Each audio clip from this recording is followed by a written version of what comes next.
Perfecto, hermanos. Entonces vamos a empezar. Eh, Le voy a pedir a nuestra hermana María que nos guíe en oración. Hermanita María, por favor, para empezar este tiempo. Y hermano Fernando, muchas gracias. Amado Dios Padre bendito, te damos las gracias, Señor, por este día, transcurriendo que ya son las 4:00 Padre Santo. Hoy en esta reunión queremos rogarte, pedirte, sabiendo que tú eres nuestro Padre Celestial, que tú, Señor, hables a través de tu palabra, mi Dios, y uses a tu Hijo Fernando, mi Dios, dando toda la fortaleza de tu Espíritu Santo. Venga, Señor, toda esa charla que estamos llevando, Padre, pongamos a nosotros para poder también ser luz para otras personas. Ayúdanos, mi Dios, te lo pedimos, Padre, y también a cada uno de mis hermanos. Prestemos mucha atención para esta charla, Señor, que es la última, Padre. Bendice a tu Hijo, Padre. Usa a tu siervo, Padre Santo. Y así también, Señor, a cada uno de mis hermanos también. Los que están presentes, Padre, apura los pasos. Aún si no están presentes también desde ya, Señor, de repente en sus trabajos, donde están. Sé tú, Señor, con cada uno de ellos, Padre. Te damos, Señor, muchas gracias, Señor, por tu palabra, mi Dios.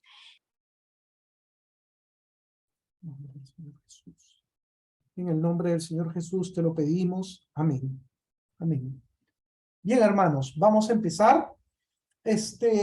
Nosotros nos habíamos quedado en el capítulo 10. El capítulo 11 no lo voy a tocar ahorita. Lo vamos a tocar si nos queda tiempo más tarde, porque es un capítulo comparativamente, comparando con lo que se ve en el capítulo 2, perdón, en el capítulo 12, es un capítulo relativamente fácil. Creo que ustedes lo pueden leer por su cuenta. Si nos queda tiempo, vamos a ver algo del capítulo 10.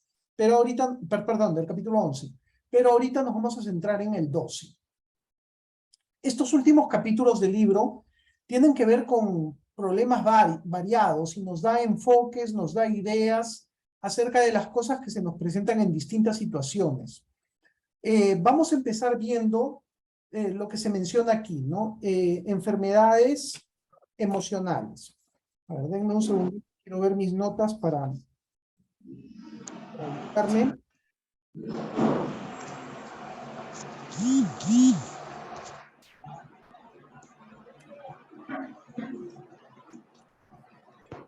Ya.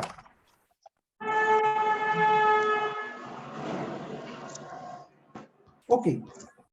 Las enfermedades emocionales, el autor las llama así para no usar el término más utilizado, que es enfermedades. Hermano Roberto, buenas tardes. Hermano, buenas tardes, hermano. El término que es más utilizado, que es enfermedades mentales.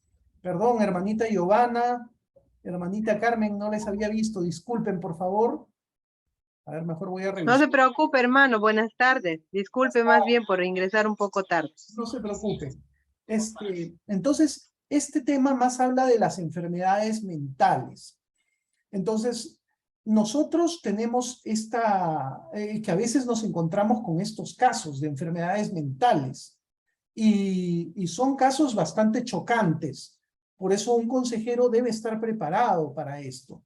Había un joven de muy buena presencia, era hermano de un hermano de nuestra iglesia, que empezó a asistir a la iglesia, empezó a congregar. Y un día teníamos cierta confianza con él, conversábamos, hicimos cierta amistad. Y un día llegó su hermano desesperado a la iglesia diciendo que su hermano se había vuelto loco. Y coordinamos con él y bueno, fuimos a buscarlo a su hermano. Y su hermano estaba justo saliendo a la calle y estaba totalmente perturbado. Caminaba por la calle con los ojos cerrados, palpando las paredes, hablaba acerca de abismos que se abrían delante de él, hablaba acerca de que podía caer en ese fuego, en ese abismo que había delante de él. Un pastor llegó, lamentablemente era un pastor que no lo conocía y le quiso hablar, le puso el brazo en el hombro y el muchacho se puso agresivo. Suéltame, suéltame, ¿tú quién eres? Lárgate. Pero con los hermanos de la iglesia De acá. sí quería Buenas tardes. conversar porque nos... Buenas tardes, hermano Fernando. Hola, hermanita Carmen. Con los hermanos de la iglesia sí quería conversar porque me conocía. Entonces, fue todo un tema, hermanos. Al día siguiente, ese día lo logramos llevar a su casa al joven, logramos que le den atención médica, le dieron unas pastillas, le empezaron a tratar, pero al día siguiente en su casa, estaban comiendo y de repente él coge un cuchillo en la mano y dice, los mira a todos, mira a toda su familia a los ojos y les dice, alguien tiene que morir aquí. O sea, se imaginan cómo estaba la familia, ¿no? Fue un periodo muy difícil, muy duro, hermanos. Y esas cosas chocan. Y algunos consejeros lo que hacen es, dicen, no, yo no me meto ahí, me da miedo meterme en ese caso. No, yo prefiero evitar eso, no sé qué hacer. Entonces, por eso es que tenemos que prepararnos para estas cosas. Hoy en día, ese joven está bien, bueno, ya no es un joven, ya es un señor. Él va hace muchos años a una iglesia, él está casado, tiene 2 hijos, su vida es completamente normal. Y sin embargo, si ustedes lo hubieran visto ese día parecía que su vida se había arruinado, parecía que era el final ya prácticamente de su vida, parecía que todo no servía para nada, porque todos los esfuerzos que se hacían por él no servían para nada, porque se le veía tan mal y hablando tantas incoherencias y haciendo tantas cosas extrañas. Pero algo que valió mucho en esos momentos de crisis fue la amistad y el cariño de la familia. O sea, algo que lo ayudó a él a salir adelante en medio de esta crisis tan terrible fue en ese momento que, como les digo, estaba que se salía a la calle y que hacía tonterías, que hasta un carro lo podía atropellar, ¿no? Por estar caminando con los ojos cerrados por la calle. Fue las amistades de la iglesia que le pudimos apoyar, que lo guiamos a que aceptara el tratamiento médico, y luego durante la recuperación el cariño de la familia, el cuidado de la familia que estuvieron allí a su lado. Y valió la pena el esfuerzo, como les digo, porque ahora él lleva una vida absolutamente normal. De vez en cuando, muy de vez en cuando, me comunico con él, de vez en cuando también con su hermano, el que iba a la iglesia originalmente. Y bueno, siempre me alegra ver eso, ¿no? Esa normalidad en su vida. Sus hijos ya son grandes, ya tienen como, que tendrá sus 20 y tantos años, sus hijos. O sea, este hecho pasó hace unos 30 años fácilmente. Entonces, hermanos, el tema de la enfermedad mental es un tema fuerte, pero es un tema para el cual tenemos que estar preparados. En la Biblia hay casos de enfermedades mentales. Bueno, creo que el caso más conocido es el caso de Saúl, ¿no? Cómo Saúl va desvariando. Y otro caso más que hay es el caso de Nabucodonosor, ¿no? Cuando Nabucodonosor también pierde la razón. ¿Qué podemos ver respecto a nuestra forma de ayudar a las personas que están perturbadas? En primer lugar, debemos estar atentos a los síntomas de disturbios emocionales, de problemas emocionales o mentales. ¿Por qué tenemos que estar atentos? Porque, hermanos, a veces vamos a hablar con la familia y la familia dice, todo está bien, no sé de qué me estás hablando. La familia lamentablemente tiende a, por lo mismo que está allí cerca de la persona, ve su deterioro mental y no se da cuenta que la persona cada día está peor. En cambio, cuando uno mira de fuera, uno ve, esta persona está acá, qué raro, algo le está pasando a esa persona. Uno de fuera nota más. De dentro dicen, no, dentro de la familia dicen, no, él es así, ella es así. No pasa nada. Me acuerdo una vez, hubo un caso en que hubo un joven que empezó a entrar en un problema psicológico fuerte. Este joven empezó a tener una vida sexual muy desordenada, empezó a tener diferentes parejas, él era homosexual, y este joven se contagió de SIDA. La familia desesperada contactó con un pastor para saber cómo tratar con el joven. Y el pastor, una de las primeras preguntas que hizo dijo, ¿este joven siempre ha sido así o esto es algo reciente? Él siempre ha presentado conductas amaneradas. Y una persona de su familia dijo, no, pastor, jamás. Él siempre ha tenido una conducta normal. Si usted lo ve bien varonil. Bueno, el pastor vino a hacer la visita con su esposa y cuando terminó la visita, el pastor le dijo a ese mismo miembro de la familia, le dijo, hermano, ¿usted no se da cuenta? Le dijo, esta persona es recontramanerada, le dijo, este problema no es de ahora, este problema viene de antes. Esta persona se le nota de lejos que es una persona que no está identificada con su sexo. Pero la familia no se había dado cuenta. La familia no llegó a abrir los ojos, porque muchas veces hay ese problema. Y lo mismo ocurre con las enfermedades emocionales, ese problema de negar la realidad. Por eso acá dice, ¿no? Los miembros de la familia se niegan a afrontar la realidad de la situación. Entonces, ¿por qué se niegan? Primero porque siempre da vergüenza decir, tengo un hermano esquizofrénico, tengo una mamá paranoica, tengo no sé, ¿no? Cualquier problema que haya, ¿no? Entonces, una de las cosas que tenemos que hacer cuando nosotros nos damos cuenta es animar a la familia a que busque un apoyo. Hoy día una hermanita decía, ¿no? En un grupo que tenemos, ¿no? Decía, hermanos, pido oración por mi mamá. Se pone a repetir los versículos, al final dice amén y luego se pone a llorar. Y por eso y otras cositas más que ha comentado la hermana, y sobre todo por el hecho de que es anciana, yo al toque me di cuenta, ¿no? Esto parece una depresión, ¿no? Entonces, pero si yo le decía a la hermana, parece que su mamá está con depresión, de repente no lo iba a tomar muy bien, ¿no? Así es que, ¿qué cosa le dije? Hermanita, de repente es una depresión. ¿Por qué no la hace evaluar a su mamá? ¿Por qué no pide que le evalúen para ver cómo está en ese aspecto? Entonces, ese es un enfoque un poco lateral, ¿no? Que puede ayudarnos, ¿no? Porque a nadie le va a gustar que le digamos, mira, tu hijo está mal, ¿no? O tu hermano está mal, o tu mamá está mal. Pero a veces podemos enfatizar bastante la importancia de solicitar una evaluación, ¿no? O tal vez decir, ¿por qué no conversas con el pastor? Para que el pastor te dé un alcance, ¿no? Entonces, de esa manera ayudamos a que se diagnostique bien lo que está ocurriendo. A ver, ¿qué más? Segundo, el consejero puede ayudar a la persona perturbada a obtener un tratamiento competente. Esto ya lo hablamos, ¿no? Va de la mano con el tema de diagnóstico, ayudar a establecer un diagnóstico, pero luego ayudar a que haya un tratamiento. Muchas veces, hermanos, por un tema mismo de negación, la persona está con el problema mental, pero no se hace nada, ¿no? No se hace nada. Yo conozco personas que tienen una esquizofrenia diagnosticada, pero no están sujetas a medicación.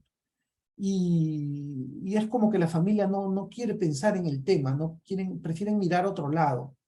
Es importante ver esto, ¿no? En algunos casos tenemos que incluso coordinar con la familia, ¿no? Tratar de mover un poco las cosas para que se den, ¿no? Hacerles ver. No es nada fácil, hermanos, no es nada fácil, pero es parte de nuestro ministerio, de nuestra ayuda, si queremos auxiliar en estos casos. Hay dos tipos de apoyo, ¿no? El apoyo psiquiátrico y el apoyo psicológico.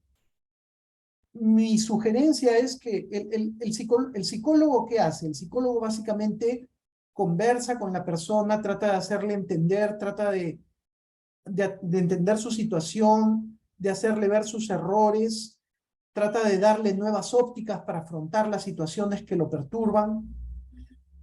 El psiquiatra lo que trata es de dar medicinas que mejoran o alivian la situación de la persona. Voy a poner algunos ejemplos, ¿ya? A ver. Podría yo poner quiero poner un ejemplo bien preciso. Cuando nos deprimimos, nuestros pensamientos siempre son tristes.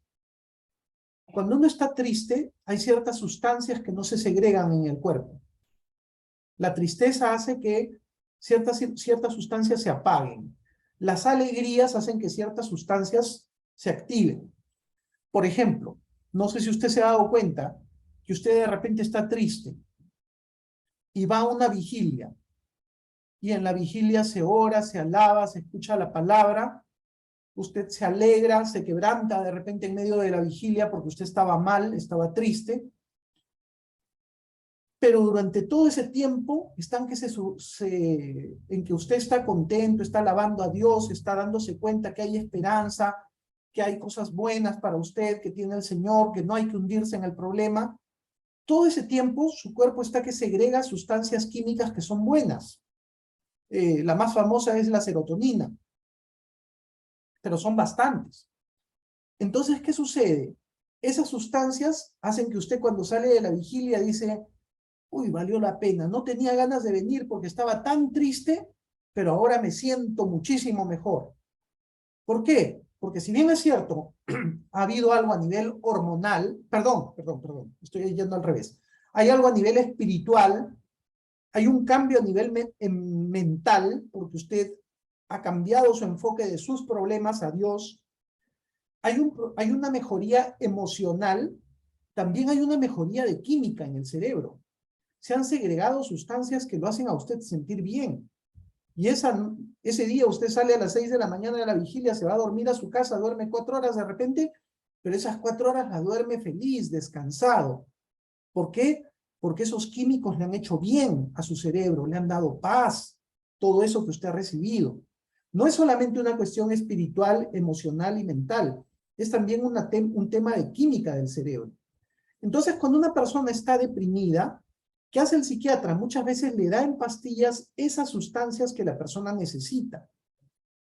Y eso hace que la persona empiece a reverdecer. Por supuesto, las sustancias de por sí no bastan. Necesitamos algo integral. Y ahí es que la iglesia y la palabra de Dios dan un sustento integral a esa persona que estaba deprimida. Porque si no, la persona está deprimida porque, qué sé yo, se siente inútil.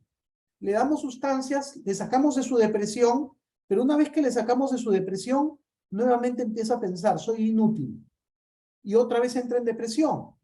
Pero si le damos palabra de Dios y le hacemos ver, el Señor te puede utilizar, tú eres valioso para el Señor tiene propósitos en tu vida, con las sustancias lo sacamos del hoyo, pero luego con la palabra lo mantenemos sano. ¿Se entiende lo que digo? Entonces, es muy importante, hermanos, que el trabajo psicológico y psiquiátrico vayan de la mano con el tema espiritual. Pero entonces estábamos hablando del tema psiquiátrico, estábamos diciendo, el psiquiatra lo que hace es dar sustancias. O por ejemplo, si una persona está en una crisis de ira, de histeria, ¿qué hace el psiquiatra? Le da algo que le relaja a la persona, que le hace desear dormir y que hace que la persona pase de esa crisis. En algunos de los casos, el psiquiatra utiliza algo que se llama una cura de sueño, que es cuando una persona está muy mal, con una crisis terrible, lo hacemos que duerma 2 o 3 días. ¿Para qué? Para que se reconstruya su cuerpo, el mismo sueño le permita rehacerse, y luego la persona se despierta y está mejor. Ahora, hay curas de sueño que no son absolutas, ¿no? Hay curas de sueño que dejan a la persona noqueada, la persona está como zombie, no está que cabecea, de rato en rato dice, quiero ir al baño, le llevan al baño, regresa y otra vez se pone a cabecear, ¿no? No siempre la cura de sueño significa que la persona va a quedar privada, ¿no? Pero sí que la persona queda como en un estado de somnolencia profundo. Entonces el psiquiatra administra químicos. Es muy importante que el psiquiatra sea una persona que sepa su trabajo. Pero en el caso del psicólogo, como el psicólogo enseña a la persona a pensar de otra manera, tenemos que tener cuidado. Porque si el psicólogo es un ser mundano, puede ser que el consejo que dé sea malo. Yo sé de casos, el mismo Luis Palau contó este caso respecto a un amigo suyo, que el médico le dijo, tú estás así porque no mantienes relaciones sexuales. Sal y búscate una pareja. Y su amigo de Luis Palau, que era cristiano, pensó que efectivamente su enfermedad se debía a su abstinencia sexual, salió, buscó una pareja, cayó en pecado y Palau cuenta que nunca se levantó ese amigo, nunca volvió a ser lo que él era antes. Entonces, hermanos, hay que tener cuidado con el psicólogo. El psicólogo de preferencia que sea cristiano. Si un psicólogo es cristiano, va a saber usar también la palabra de Dios para fortalecer, para guiar a la persona a cambiar sus esquemas de pensamiento, su manera de pensar, su manera de reaccionar ante los problemas.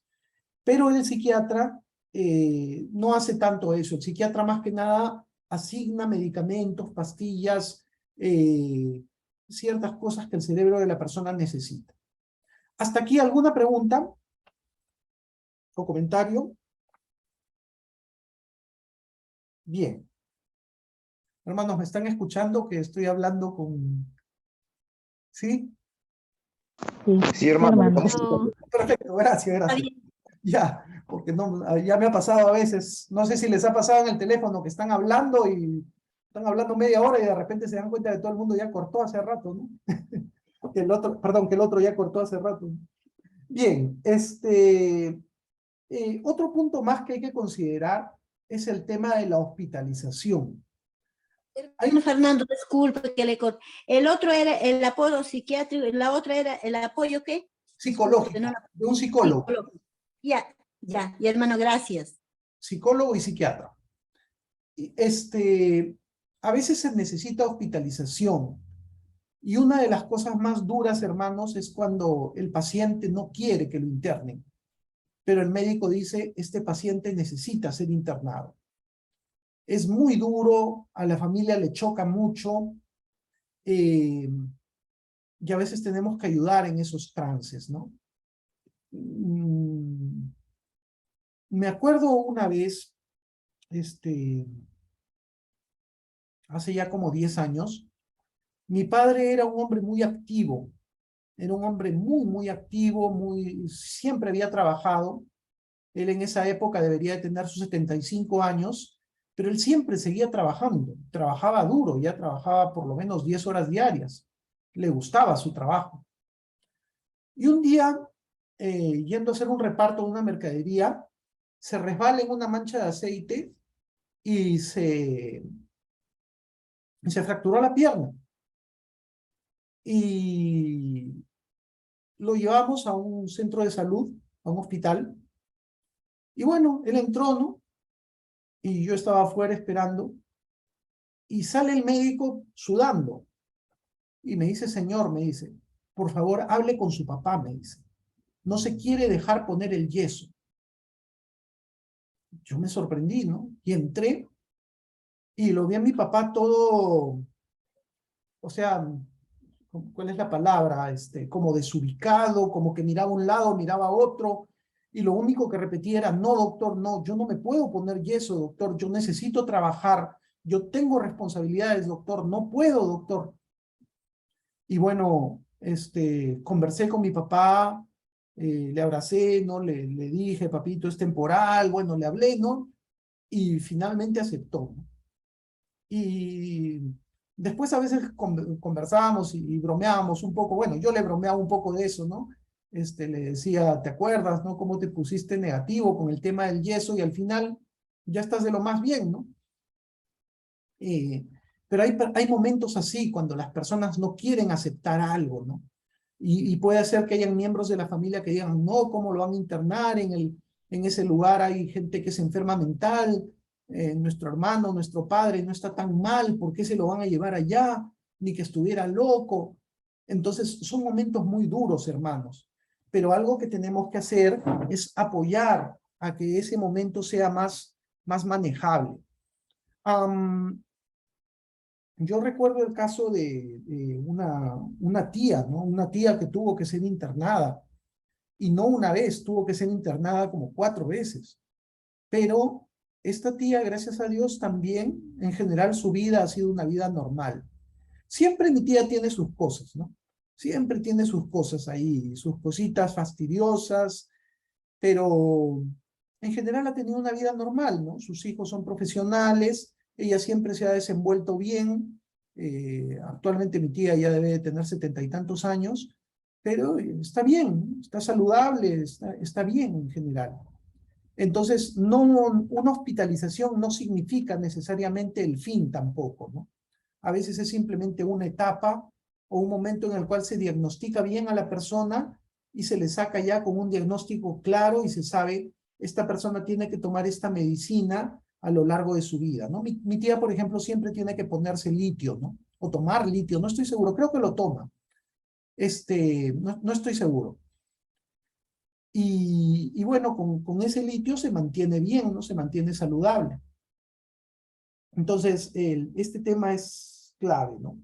Otra cosa más, la hospitalización, ¿dónde está? Disculpen un ratito. Ya, la hospitalización frecuentemente viene seguida de ansiedad, sentimientos de soledad, temor y gastos fuertes. Parte de esto ya lo mencionamos. Quería hablar acerca del tema de los gastos. En general, para todo lo que es enfermedad, hermanos, hay un tema que es el tema de los gastos. Y algo tiene que quedar como un principio.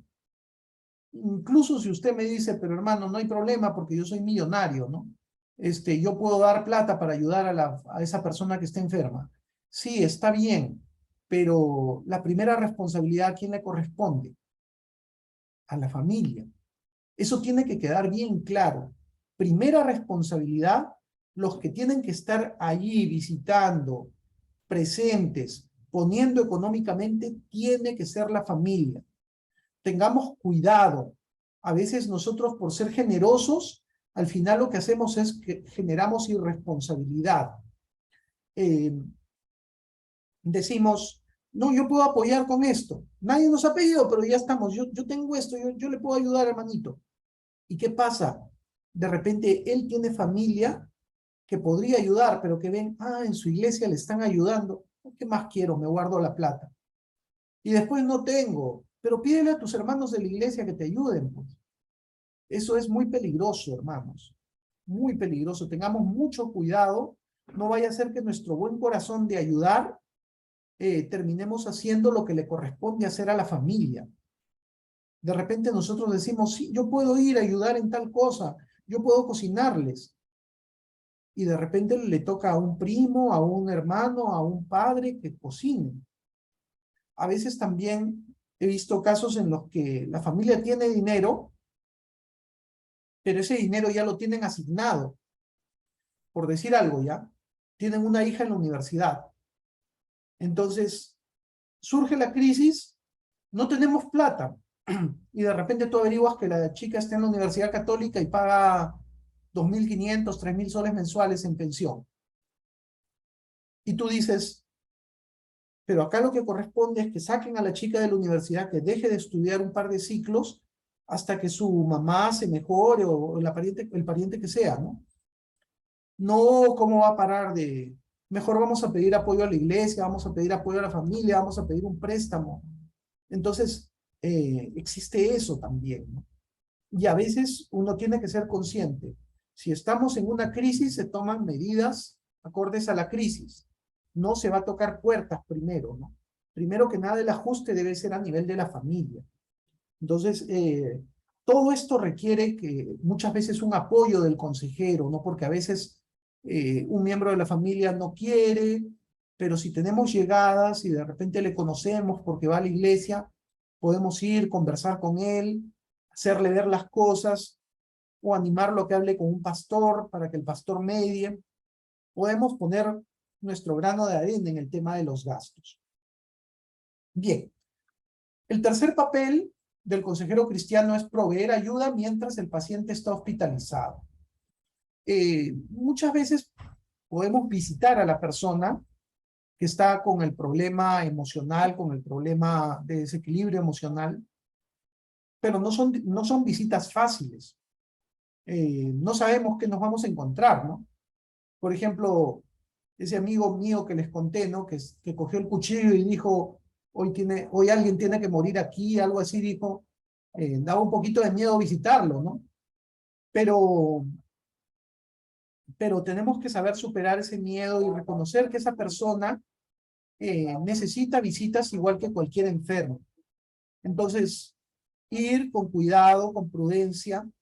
Acá el libro nos da unas pautas, dice, por ejemplo, haga una visita breve, sea jovial pero a la vez comprensivo, utilice los recursos de las escrituras y la oración, pero conste lo que dice acá, ¿no? Pero vea que se haga de una forma breve y evitando cualquier pasaje de la escritura que pudiera ser malinterpretado por el paciente, cuyo pensamiento puede estar distorsionado. O sea, escoger bien los pasajes que vamos a compartir, ¿no? De preferencia pasajes conocidos, claros, orar brevemente con la persona, animarlo, como dice aquí, estimúlelo, pero también evite hacer problemas que usted no pueda mantener. No le vaya a decir, ya vas a ver que de acá en unos días ya estás en tu casa. ¿Usted qué sabe, hermano? No prometa lo que usted no puede mantener. No diga, todos los domingos voy a venir a verte, y de repente usted no sabe si lo va a poder venir a ver. Dígale, espero pronto volverte a visitar. En un tiempo, apenas pueda, me voy a dar una escapada. Cositas así. No prometamos lo que no podemos cumplir, porque una persona cuando está enferma y está sola, y uno le promete algo, la persona se queda pensando en eso y está esperando, ¿no? ¿Cuándo viene a visitarme? Y si no cumplimos, le hacemos un poco de daño a esa persona. También dice, evite tomar partido si el paciente critica o se queja de otras personas. Esas son las pautas fundamentales cuando visitamos a un enfermo. También está de acá, en ocasiones el paciente no querrá conversar, en otras estará más dispuesto a hacerlo. Otros días estará con una actitud crítica o antagónica. Dice, esto no debe tomarse como algo personal, puede ser parte del mismo problema. No tomemos la actitud de, pero fui a verlo y me recibió mal, entonces mejor ya no voy a verlo. Parece que no le caigo. No, de repente el problema no es usted, hermano o hermana. El problema es su situación, su problema emocional. Hay días que lo encontramos abatido, hay días que lo encontramos molesto, hay días que lo encontramos contento. No necesariamente significa que ya no debemos de ir a verlo. No seamos muy susceptibles a veces, ¿no? Aquí hay una frase, ¿no? Dice, el hecho de que usted lo visite por un momento y que regresará de nuevo, será, como afirmó el capellán de un hospital, una de las contribuciones más constructivas a la recuperación del paciente.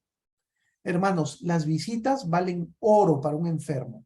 Y esto se aplica también al enfermo emocional, al que está mal emocionalmente. ¿Correcto? ¿Qué más?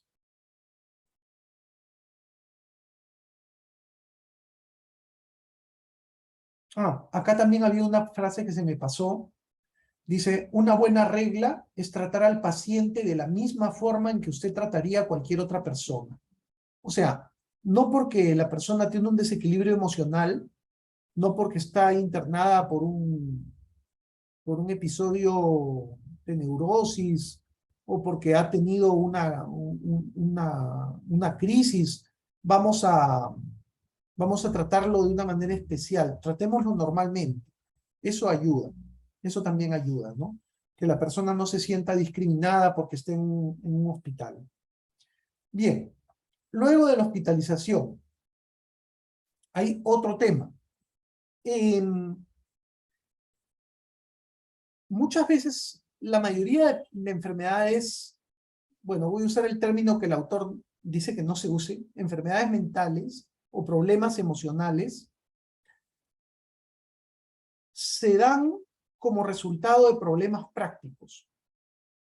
Por decir algo, hay violencia en una familia, eso puede engendrar depresión. Hay crisis económica constante, eso puede generar una ansiedad. Incluso se han hecho estudios No sé si ustedes saben, hermanos, que la esquizofrenia es hereditaria. Y algo muy curioso es que todas las personas con tendencia esquizofrénica tienden a casarse con personas que también tienen tendencia esquizofrénica. Se han hecho estudios muy amplios en Estados Unidos al respecto y se ha encontrado que cuando en una familia hay esquizofrenia, casi todos los que se casan de esa familia se casan con gente que también viene de familias en las que hay esquizofrenia. Sin embargo, se ha encontrado otra cosa muy interesante. A veces dos personas con esquizofrenia o con tendencia a la esquizofrenia se han casado y han tenido gemelos. Por la misma enfermedad, las personas, su vida se ha deteriorado y al final no han podido cuidar estos gemelos. Uno de los gemelos fue adoptado por una familia donde todo estaba bien, donde había amor, donde había comprensión, donde había una situación económica estable, y el otro gemelo fue adoptado por una familia donde habían problemas. ¿Y qué se ha encontrado? Que este de acá desarrolló la esquizofrenia a la larga, mientras que este jamás desarrolló la esquizofrenia. O sea, a pesar que hay un componente hereditario en algunas enfermedades, también tiene mucho que ver el entorno en el que vivimos. Si vivimos en un entorno con paz, con tranquilidad, las enfermedades emocionales no se desarrollan o se desarrollan mucho más lentamente. En cambio, si vivimos en un ambiente caótico, con necesidades económicas, con exceso de trabajo, con golpes, con un drogadicto en la familia, es más factible que se desarrollen las enfermedades emocionales. Entonces, ¿qué pasa cuando una persona sale del hospital? Volviendo al tema. Muy probablemente en su familia hay situaciones que han provocado el quiebre emocional de esta persona. Tal vez no es en su familia, tal vez es en su trabajo, tal vez es en su negocio. Algo que tenemos que hacer es ayudar a la persona a arreglar esas situaciones que lo quebraron. ¿Estamos claros, hermanos? ¿Se entiende? O sea, sabemos que hay cosas que han quebrado a la persona y tenemos que ayudar para que la persona no vuelva a caer, sino que tenga un ambiente más sano. Agüita de azar que te dé papá, hijita, ¿ya? Pensé que me estaba hablando de la agüita de azar, Agüita, hermano. tómate un vasito de agüita tibia, mi amor, ahí. Ya. Bien. A ver, Ahí, yo te doy, yo te doy. ya. ¿Qué más? ¿Qué más? Disculpen que... Ya, vamos al punto 5. Consejería con la familia.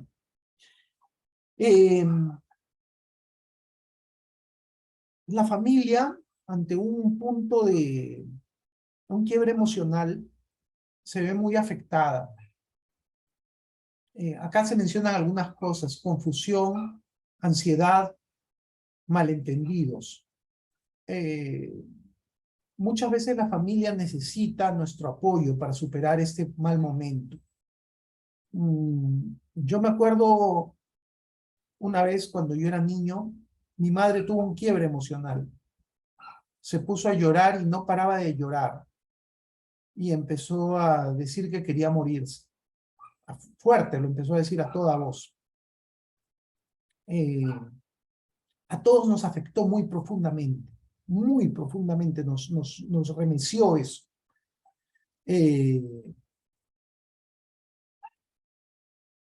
¿Cuánto nos hubiera ayudado que venga una persona y nos diga: tranquilo, no te preocupes, vamos a ver qué pasa, vamos a esperar? Hay personas que pasan por estas cosas y luego todo se normaliza. ¿Cuánto nos hubiera ayudado eso? Lamentablemente no hubo nadie. Pero al final mi mamá pasó esa crisis. Eso fue motivado por un problema muy grande que tuvo, que ella atravesó un problema muy grande y como que eso la quebró. Le aplicaron esa cura de sueño que les mencionaba, la tuvieron 2 días, que la pobre parecía que estuviera como sonámbula. Pero luego mi mamá se recuperó y siguió trabajando, siguió haciendo cosas. Poco tiempo después fue que conoció al Señor, mi mamá. Entonces, muchas veces el apoyo a la familia es muy importante. Hay, como ya les dije, no hay culpa, de repente o hay acusaciones mutuas, esto ha pasado por tu culpa, tú le has traído problemas al hermano tal y por eso le ha pasado esto. A veces incluso la familia acusa a la iglesia. Yo me acuerdo un caso de una jovencita que venía a nuestra iglesia y un día una hermana nos comentó, ¿no? Que estaba muy extraña la chica, ¿no? La habían visto desvariando en la célula, ¿no? Y bueno, el domingo siguiente fue a la iglesia y la vimos mal. Una hermanita la acompañó al lugar donde ella trabajaba. Esta hermanita era empleada del hogar. Y justo se encontró pues con que le dijeron, por favor, ya no la podemos tener acá porque está muy rara la chica. Y la hermana me contó, ¿no? Que cuando fue a ayudarle a sacar sus cosas, dice que ella la tenían durmiendo abajo de una escalera, ¿no? Le habían puesto como una colchoneta en el piso y ella dormía ahí, ¿no? Y el comentario que hizo la hermana fue, dijo, la tienen, creo que ni un perro lo tienen durmiendo ahí, dijo, ¿no? Y bueno, la hermana la estuvo cuidando un día, pero le era difícil, eso pasó un domingo, y ya tenía que trabajar la hermana, ya no podía seguir cuidándola, ¿no? Entonces, entre varios hermanos de la iglesia nos estuvimos turnando, ¿no? Para verla, ¿no? Se quedaba a dormir con algunas hermanas y empezamos a llevarla a psiquiatras, ¿no? Y los psiquiatras, los dos psiquiatras donde la llevamos dijeron claramente, ¿no? Necesitamos a la familia para poder trabajar con ella. Sin familia no podemos trabajar. Entonces, lo que hicimos fue, disculpen un segundito. Allá. Lo que nos dijeron fue, traigan a la familia. Entonces nos fuimos con la chica a buscar a su familia. En sus ratos de lucidez nos indicaba por dónde ir. A ratos se ponía a hablar tonterías, a reírse sola. Y llegamos donde la familia. Y hermanos, la familia casi nos quiso pegar. Nos dijeron, sí, ella está así desde que ha empezado a ir a la iglesia. Yo les decía, disculpen, ¿qué tiene que ver la iglesia? O sea, todos nosotros vamos a la iglesia y acaso alguien acá está loco o le pasa algo. Ella tiene un problema, hay que ayudarla. Y fue una situación bien tensa, bien delicada. Menos mal habíamos sido varios hermanos, creo que 3 hermanos habíamos sido, creo que yo era el único varón. Y bueno, al final la familia accedió a quedarse con ella y continuar su tratamiento. Ahora la chica está mejor, no sé exactamente cómo está, no sé en detalle cómo está, pero sé que está haciendo su vida en forma independiente. Tiene un hijito, una hijita, no sé detalles de su vida. Pero esto a veces pasa, ¿no? Se busca culpables, ¿no? Y son situaciones bien complicadas. Luego se pasa a ver otro tema acá, dice. ¿Qué haría usted si una persona con disturbios mentales nunca mejorara? Este es el caso más trágico, hermanos. Yo tengo un amigo que a su papá le han diagnosticado demencia. Es un caso muy duro. Él, por ejemplo, está con su esposa y de repente empieza a decirle, ¿quién es ese hombre? ¿Qué hace acá? ¿Qué hombre? Ese hombre que está ahí. No hay nadie. Sus hijos a veces me contaban, ¿no? Que él decía, ahí está el hombre, y el hijo iba y se paraba, pasaba la mano y le decía, papá, acá no hay nadie, mira cómo pasa mi mano. ¿Cómo que no hay nadie si lo estoy viendo? Que se vaya. ¿Qué hace acá en la casa? O sea, no, totalmente desconectado de la realidad. Su esposa es una hermanita ya mayor y él le acusa a la hermanita de estarle sacando la vuelta. La hermanita debe tener, pues, no sé, ya está cerca de los 90 años. y el señor le acusa de que le está sacando la vuelta. Son casos muy, muy duros, hermanos. Y allí lo que tenemos que hacer es tratar de apoyar a esa familia en la medida de lo posible, ¿no? Un apoyo emocional, escucharles. Sin embargo, a veces también se dan cosas, ¿no? Por ejemplo, este amigo, yo le he dicho, ¿no? Quisiera visitar a tu mamá para conversar con ella, y él me ha dicho que no, ¿no? Me ha dicho, no, no, no la visites a mi mamá mejor. Pero le digo, pero tu mamá necesita conversar con alguien. Su mamá me conoce muchos años, más de, no sé, más de 30 años, de hecho, y me estima mucho, ¿no? Le digo, tu mamá para todo el día encerrada ahí con tu papá, y tu mamá también necesita conversar con alguien. No, sí, ella tiene con quién conversar, conversa por teléfono con algunas hermanas. Bueno, entonces puedo hablar con ella por teléfono, déjame ver. Y hasta ahora no me pasan el teléfono de la hermana. ¿Qué será? ¿La vergüenza? ¿Será por el hecho de evitar problemas, de que el papá no vaya a decir, este hombre viene a llevarse a mi mujer? No lo sé, ¿no? Pero la cosa es que todo esto nos hace ver lo que es una situación dentro de una familia que está atravesando por esto, ¿no? En la medida de lo posible podemos ayudar, podemos consolar, podemos escuchar, podemos pasar un tiempo, ¿no? Y en algunos casos hasta podemos visitar a la persona, ¿no? Hay decisiones muy duras que se toman en este tema. Por ejemplo, en otros países donde hay mejor situación económica, hay prácticamente manicomios, ¿no? Donde se interna a la persona, no se paga y ahí la tienen a la persona, ¿no? Y bueno, es muy duro también eso, ¿no? Es muy difícil. No es fácil juzgar estos casos, pero no es nada sencillo, ¿no, hermanos? Bien, ¿qué más? Pero antes, ¿alguna pregunta, algún comentario?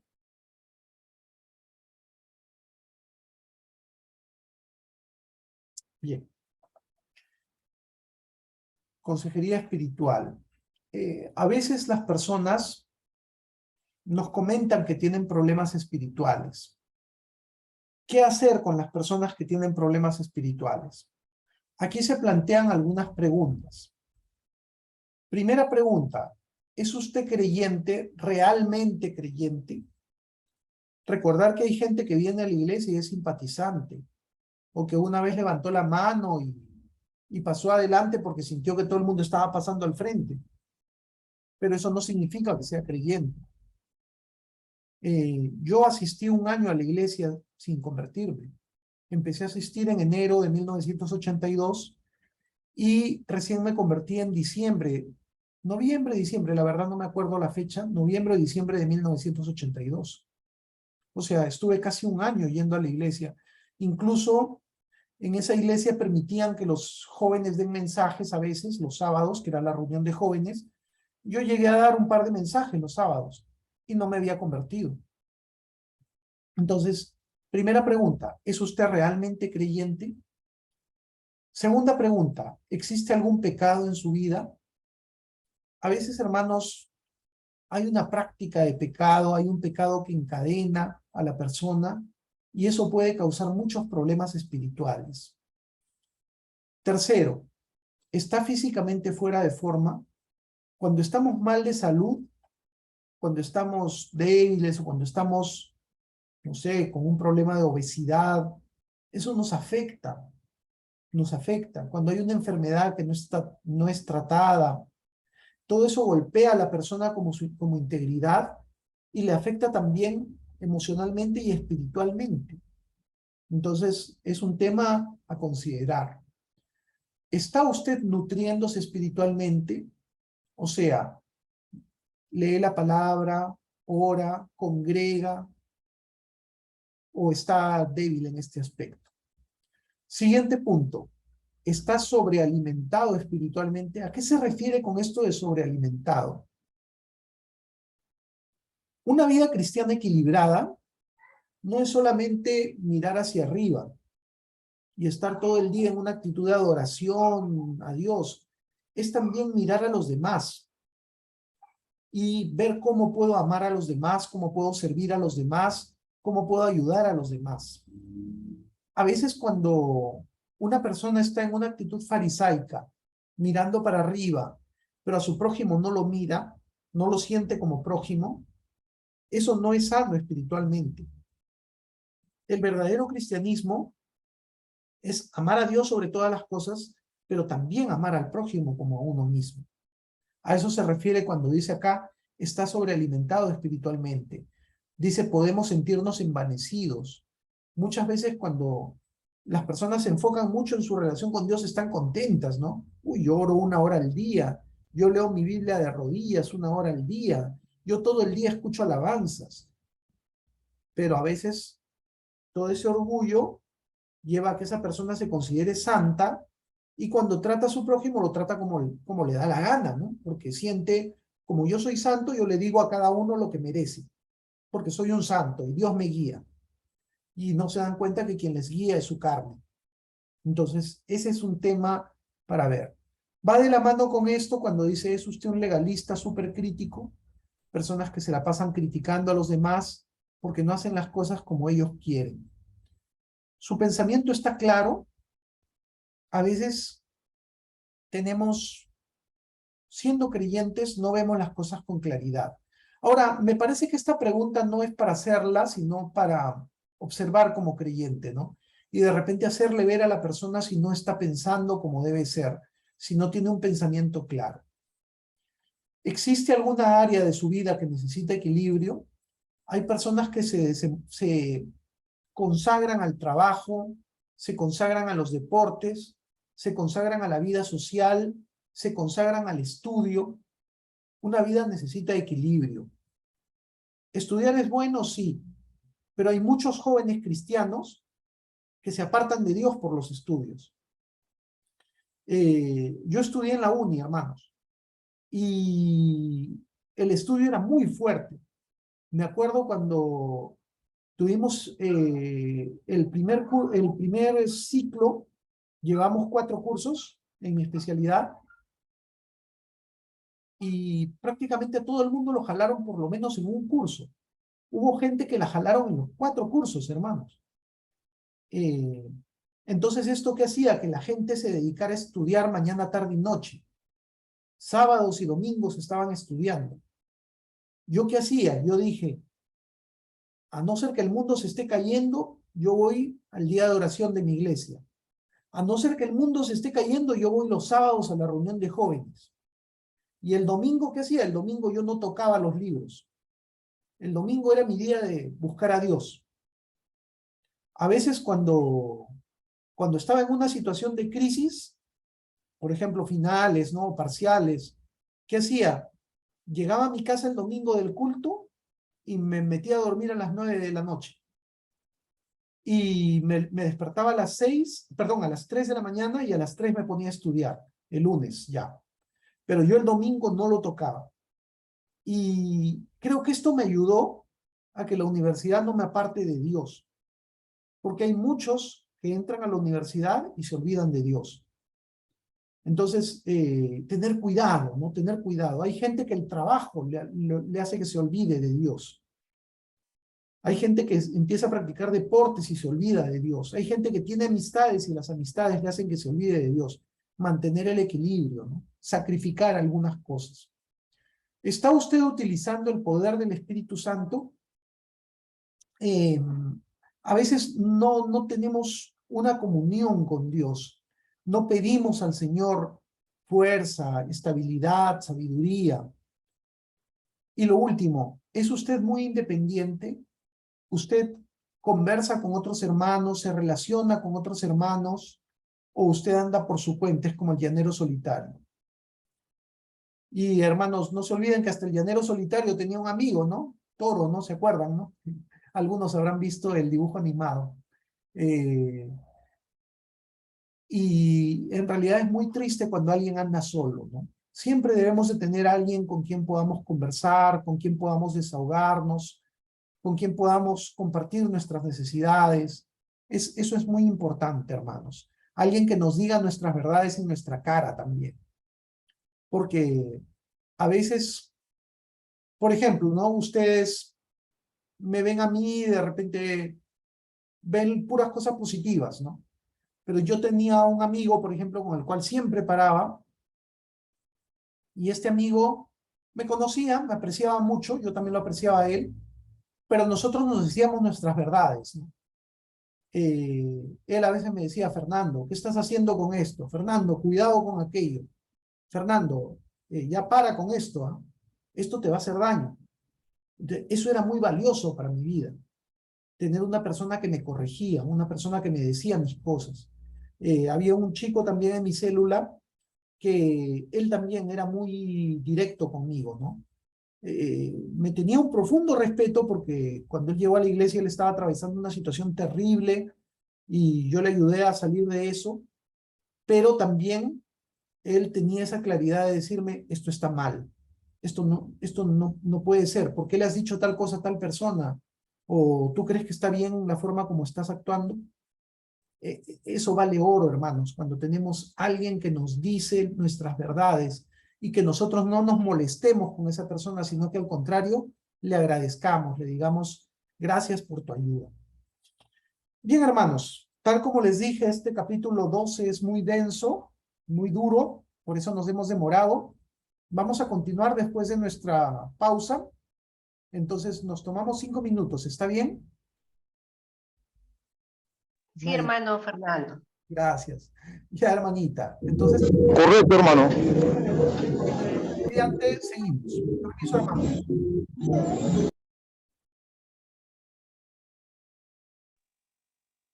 5 minutos, hermano, pausa.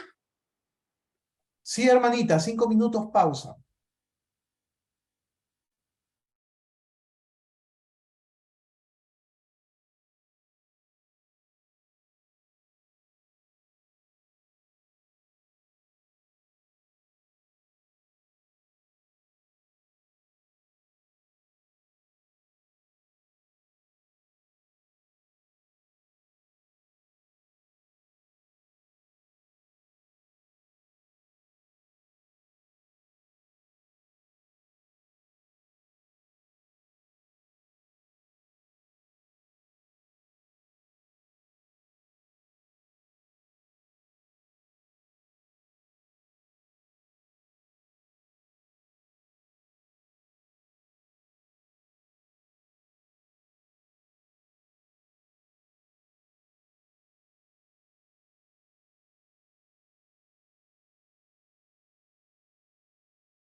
Bien, hermanos, vamos a continuar.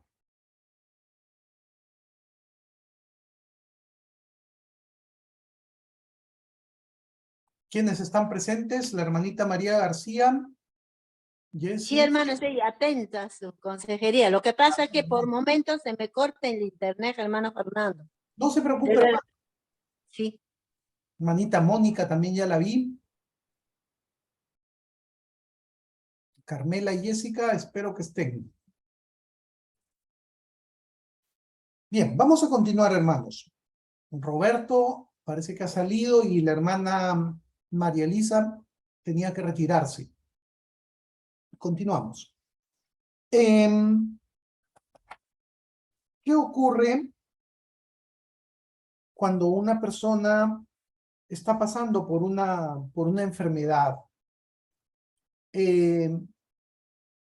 Usualmente se dan 3 periodos. Primer periodo, el de transición. ¿Qué es el periodo de transición? Es cuando la persona, de estar sana, descubre que algo empieza a pasar. Este periodo puede ser muy rápido. Por ejemplo, la persona está feliz de la vida y de repente, ¡pum!, un ataque cardíaco. Lo llevan de emergencia al hospital, se sana, pero queda grave. Entonces, la transición fue súbita, ¿me hago entender? A las 5 estaba sano y a las 6 está hospitalizado. Hay otros casos en que se da un declive paulatino. La persona empieza a sentirse distinta, empieza a sentirse que no tiene fuerzas, mareos, tal síntoma, tal otro síntoma, y la enfermedad está haciendo presencia. Este periodo trae a veces mucha confusión y muchos temores.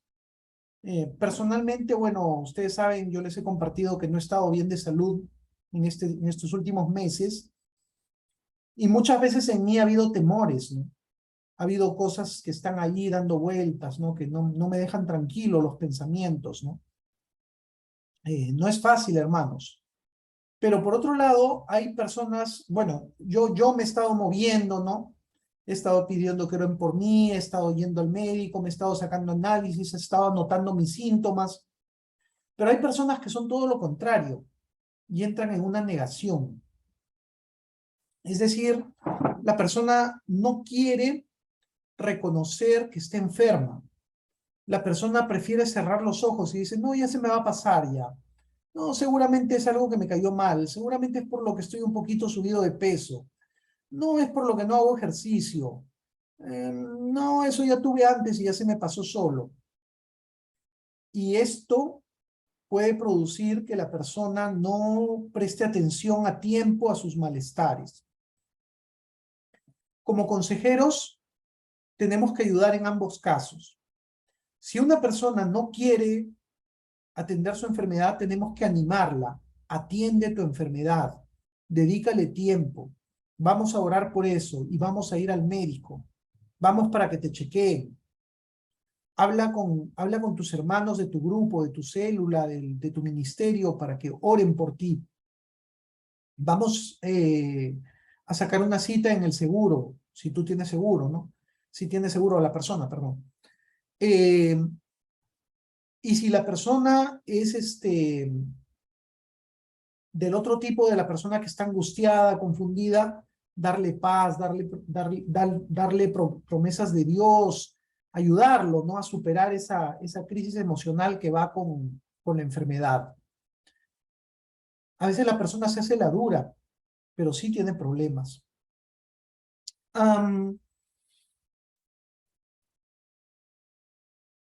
Yo recuerdo un caso muy triste de una hermana a quien yo quise mucho. Era una hermana, una tremenda sierva de Dios, y esta hermana empezó a tener varios síntomas. Y le dije, ¿no? Atiéndete. Y no se quería atender. Le hablé, le llegué a hablar muy fuerte, incluso en un momento dado, ¿no? No se quiso atender. Recién cuando pasó casi un año y los síntomas se volvieron graves, recién ahí la hermana se hizo ver se hizo los análisis, pero ya el cáncer estaba muy avanzado. Yo prácticamente a rastras la llevé a hacerse ver un año antes de esto. El médico le mandó dos cosas, le dijo, hay que sacar examen de heces, pueden ser parásitos esto, y también le dijo, hay que sacar una tomografía para ver ese hígado que no me gusta, dijo el doctor. Era un muy buen médico. Ella salió y no quiso hacer ninguna de las dos cosas. Se negó rotundamente. Y era el hígado, era lo que el doctor había dicho, el hígado. Cuando un año más tarde ya los síntomas eran terribles y se hizo los exámenes, tenía un cáncer de hígado avanzado. También conocí otro caso, bueno, viví otro caso de una hermana que ella, era una hermana de nuestra iglesia, y esta hermanita,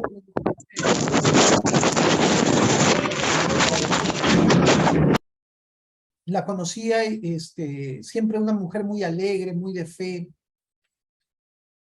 Entonces, un día la saludo, ¿no? Y le digo, hermanita fulana, ¿cómo está, no? Ah, bien, hermano, me dice. Pero ella no era así, ¿no? Ella siempre era muy expresiva. Entonces le digo, hermanita, ¿está bien? Le digo. Sí, hermano, sí, bien, me dice. No, hermanita, le digo, un momento. ¿Algo está pasando?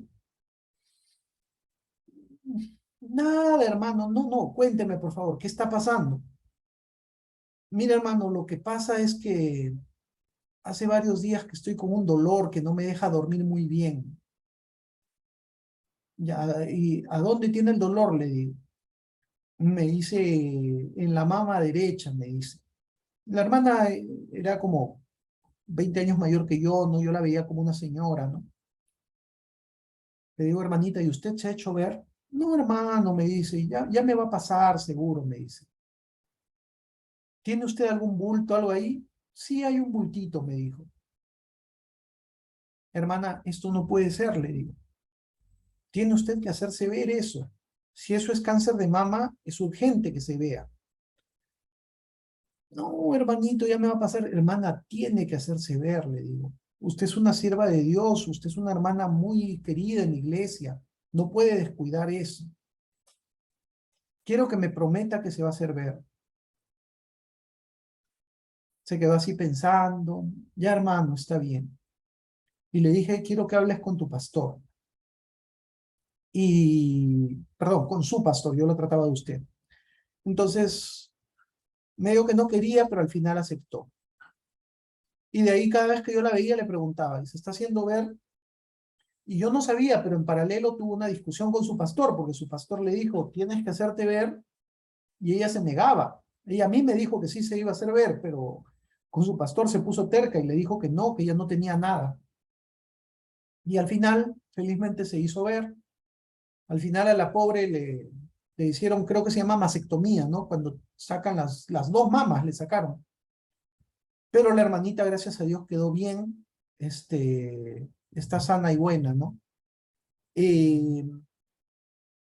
Son casos así, hermanos, ¿no? La persona a veces se niega, ¿no? Sabe que se está enfermando, está en ese periodo de transición, pero no quiere tomar pasos, ¿no? Y ahí entramos como consejeros a ayudar. Segunda etapa, segundo periodo, el periodo de tratamiento. La persona está con el médico, los médicos, está haciendo sus pruebas, está haciendo sus cosas, pero siempre hay temores, ¿no?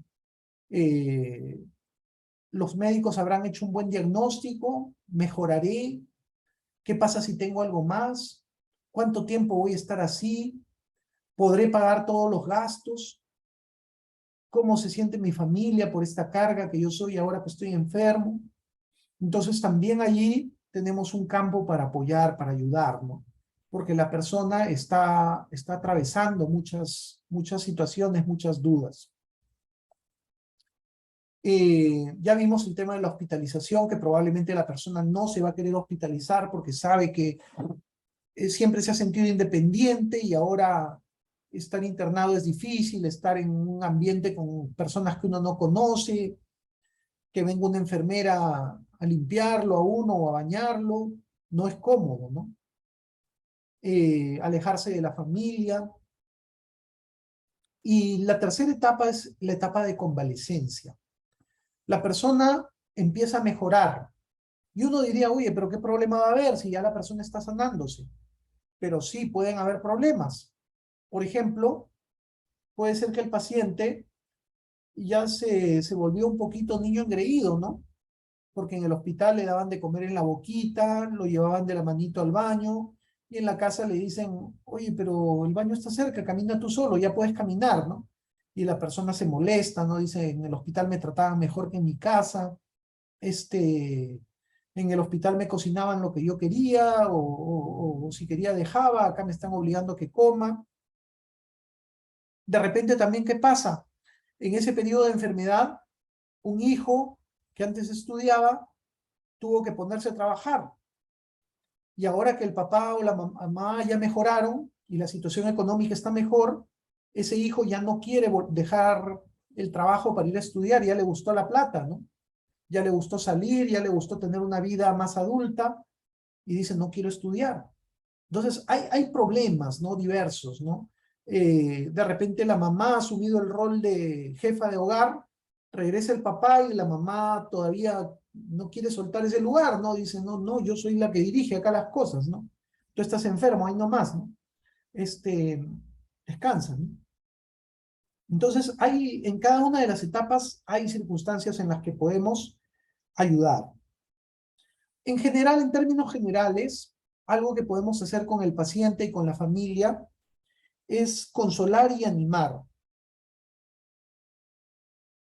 tanto con el enfermo como con la familia, consolarlos y animarlos, pero también ayudarles a tomar decisiones sabias, tanto en lo económico como en las decisiones de salud.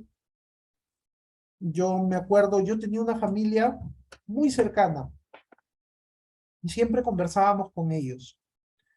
Lamentablemente, por una situación, hubo un alejamiento, por un problema que hubo con una prima, ¿no? Hija de esta familia, ¿no?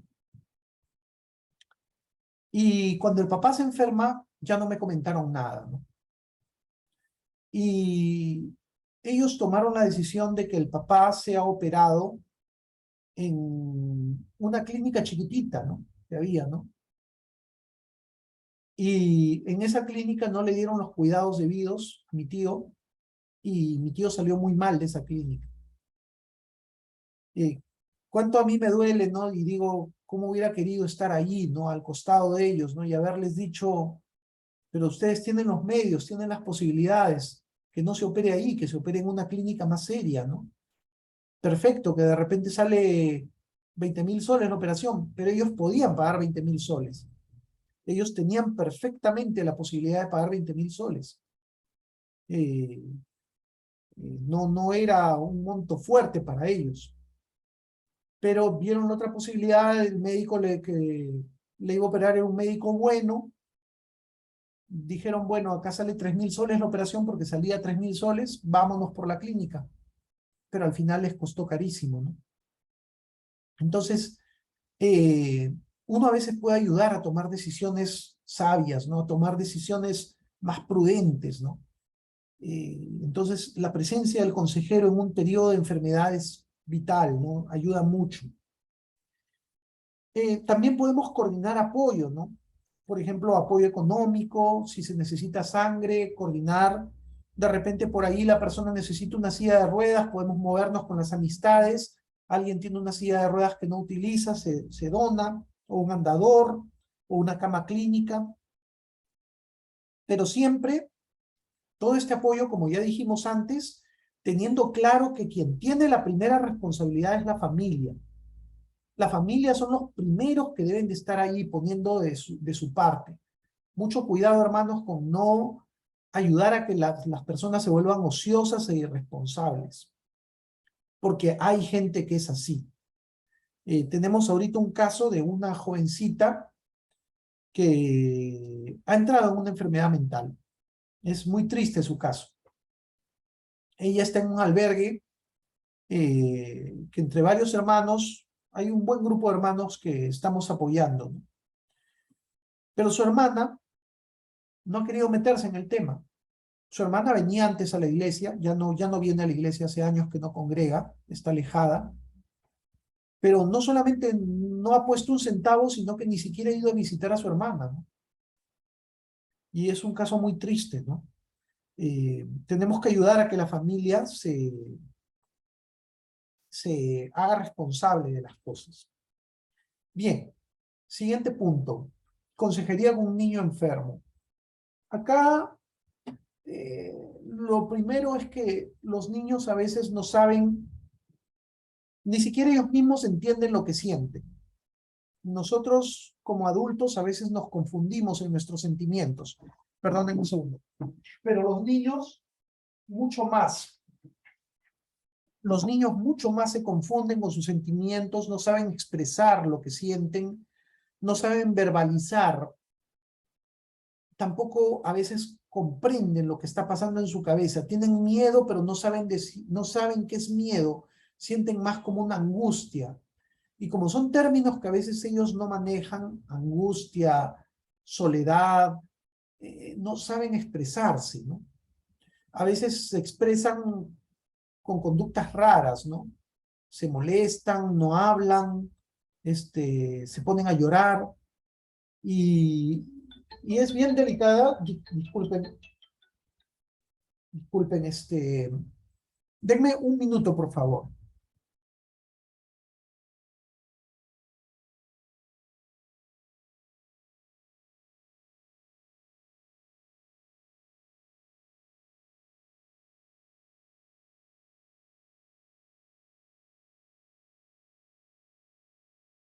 Ya, perdón. Es muy complicada la situación de algunos niños a veces, sobre todo cuando la enfermedad es fuerte y están internados por un buen periodo de tiempo. Entonces, muchas veces ayuda que la persona que aconseja sea una persona que tenga experiencia con niños.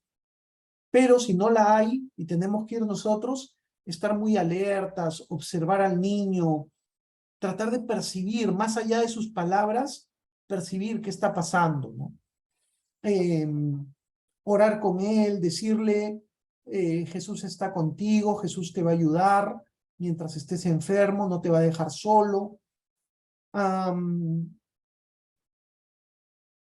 Tratar de permitirle que hable al niño, ¿no? Que exprese lo poco que puede expresar o lo mucho que puede expresar, es valioso. Hay niños que son muy sabios para expresarse, hay niños que a los 6 años tienen un lenguaje, una capacidad de comunicación enorme, y hay niños que más bien son muy poco expresivos, ¿no? En cada caso tener presente lo que está ocurriendo. También ver que los padres están muy estresados, suelen tener sentimientos muy grandes, ¿no? Sobre todo cuando hay una enfermedad grave, hay negación, hay desánimo, hay ansiedad, hay enojo, y a veces se enojan contra Dios, ¿no? Hay culpa, hay frustración, hay tristeza o pesar, y a ratos también hay esperanza, hay de todo, ¿no? O sea, es un poco difícil hablar cuando el hijo es el que está enfermo con esos padres, ¿no? Es bien delicado. Y casi siempre surge la pregunta esta, ¿no? ¿Por qué ha sucedido esto? ¿Por qué ocurren estas cosas? Esa es la pregunta que no tiene respuesta. Nosotros podemos imaginar respuestas, hermanos. Nosotros podemos decir, quizás sea por esto, quizás sea por aquello. Yo una vez les dije, ¿no? Que a veces las cosas ocurrían porque la persona tenía un pecado y Dios se la quería llevar, o que a veces la persona en su futuro iba a pasar algo y Dios se lo quería llevar, o porque a veces la persona venían periodos tristes, trágicos en su vida y Dios se la quería llevar para que no sufra. Todo eso lo vimos cuando hablamos de la muerte de un ser querido, ¿no? pero esas cosas no se las vamos a decir a los deudos, ¿no? Yo les dije a ustedes, esas cosas son para que ustedes, como consejeros, sepan y no se dejen ahogar por la situación. Pero cuando un pariente viene y nos dice, ¿por qué ha sucedido esto? Nosotros no debemos de darle respuesta. Ah, seguro tu hijito está mal porque el Señor te quiere quebrantar a ti por tu pecado. No le podemos decir eso, ¿me entienden? Lo único que nos queda es abrazar a la persona y decirle, confía en Dios. El Señor tiene un buen propósito en medio de todo. El Señor tiene todo bajo control. El Señor sabe lo que permite. Ánimo. Más nos podemos ir por ese lado, con mucho cuidado y mucho tino, ¿no? Porque lo que está pasando a la persona es tremendo. ¿Hasta aquí algún comentario de alguien? Hoy día han estado súper callados, hermanos. Bien, un tema más que quiero ver aquí es el tema de la eutanasia. Este es un tema muy delicado, hermanos. Yo tenía un amigo que se enfermó, se puso mal del hígado, lo internaron y poco a poco toda la zona del vientre se le empezó a hinchar, hinchar, hinchar, hinchar. Ya él no podía comer y el último día ya estaba muy mal ya. El pobre estaba que respiraba así. Ya estaba más de 24 horas en ese punto. Eh, Estábamos allí con su mamá, su hija, su esposa, y sus hermanos en ese momento no estaban, y yo ya lo vi mal ya. Y justo llegó la doctora que estaba a cargo de él. Todo esto pasó en el hospital Almenara. Y fui a hablar con la doctora y le digo, doctora, ¿cuál es la situación? Y me dice, está muy mal su amigo, me dice. Inicialmente, claro, la doctora no quiso hablar conmigo, pero luego cuando vio el cuadro y vio que la esposa, la mamá y la hija estaban todas confundidas y que yo un poquito era el que estaba calmándolas, guiándolas, ¿no? Decidió hablar conmigo, ¿no? Porque yo no era pariente directo. Y me dijo, el señor está muy mal, me dijo, se va a ir deteriorando. Y no creo que se salve, me dijo. ¿Cuánto tiempo cree que le queda? ¿Esta noche o esta madrugada? Dijo. Y, y ella, bueno, fui y le comenté a la familia se puso mal, seguíamos conversando con mi amigo estaba consciente, pero como les digo, así jadeando, ¿no? No podía respirar ya casi. Y cada vez más se le iba llenando el vientre de líquidos. Había la posibilidad de operarlo, pero para drenar un poco de líquidos, pero la doctora dijo, no, eso no va a ayudar en casi nada, dijo. Porque el líquido se está acumulando a nivel tisular, o sea, a nivel de dentro de tejido, no era algo que había que cortar en un punto y salía un chorro de agua y luego se cerraba, no. Entonces, en esa situación, ya se empezó a llamar a los hermanos para que vengan a despedirse, ¿no? Y la doctora se nos acercó en cierto momento y dijo, miren, él está sufriendo ahorita y va a seguir sufriendo. Nosotros le podemos aplicar una inyección ahorita y lo que esta inyección va a hacer es que él se va a dormir. Pero como él se va a dormir y no va a sentir esta angustia que está sintiendo, no va a poder tampoco hacer el esfuerzo de respirar y se va a asfixiar lentamente y va a morir, pero va a morir como durmiendo, dijo. Y yo al instante pensé, no. Y felizmente la familia estuvo de acuerdo. Y le dijimos, doctora, no le pongan esto. Empezaron a llegar los hermanos, uno tras otro. Faltaba su hermano mayor. Su hermano mayor había tenido muchos conflictos con mi amigo. Y mi amigo seguía ahí con su respiración. Entonces, dejaban pasar de 2, 3 parientes máximo para que estén con él, ¿no? En cierto momento yo estaba afuera y por fin llega el hermano mayor, ¿no? Y yo entré en ese momento cuando entró el hermano mayor. El hermano mayor lo vio, se puso a llorar, le dio un abrazo, le dijo, hermanito, perdóname, yo también te perdono, le dijo. Ya no luches más, hermanito, le dijo. Ya anda con nuestro padre, le dijo. ¿Y por qué le dijo esto de anda con nuestro padre? Porque su papá, el papá de ellos había fallecido unos años atrás. Le dijo anda con papá o anda con nuestro padre, algo así. Salimos los dos y yo la veo a la mamá y le digo, hermanita, vaya rapidito que ya salió su hijo, el que acaba de llegar, ¿no? Vaya usted para que lo vea David, le digo, ¿no? Y la hermanita entra y al ratito sale y me dice, ya no está mi hijo, me dice. ¿Qué le digo? ¿Cómo que ya no está? ¿Dónde lo han llevado? No, ya no está, me dice. Y me hace así, ¿no? Y ¿qué había pasado, hermanos? En ese lapso, desde que llegó el hermano a despedirse y que le dijo, anda con nuestro padre, ni 5 minutos después mi amigo falleció. Pero en medio de todo el dolor y todas las circunstancias, yo me quedé contento porque dije, qué bonito que haya podido despedirse de su hermano y reconciliarse con su hermano y ver las lágrimas de su hermano con el cual estaban peleados. Eso le hizo mucho bien a toda esa familia.